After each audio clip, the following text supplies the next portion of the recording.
সকালবেলা আকাশে নরম রোদ, পাখিরা ডাকছে। ছোট্ট রাহিম বারান্দায় বসে আছে। সামনে টাটকা ফলের ঝুড়ি, আম, কলা, পেয়ারা সব সাজানো। রাহিমের মা ধীরে ধীরে এসে বসলেন তার পাশে। মা সাদা ওড়না মাথায়, ইসলামের পোশাক পরে আছেন।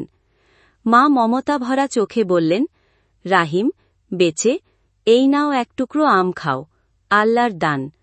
রাহিম মুখ খুলল। মা হাতে ধরে খাওয়ালেন মিষ্টি হলুদ আম। রাহিম হেসে বলল, মা, এই আম কত মজা, আরও দাও।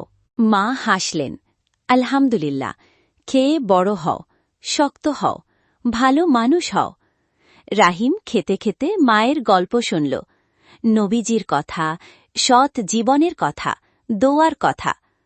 খাওয়া শেষ হলে মা তার মাথায় হাত রেখে দোয়া করলেন, হে আল্লাহ, আমার সন্তানকে হেফাজত করো, সৎ পথে রাখো। রাহিম মায়ের বুকে মুখ লুকিয়ে বলল, মা, আমি তোমার মতো ভালো মানুষ হব। মায়ের চোখে আনন্দের জল টলমল করে উঠল। পুরো ঘর ভরে গেল শান্তি আর ভালোবাসায়।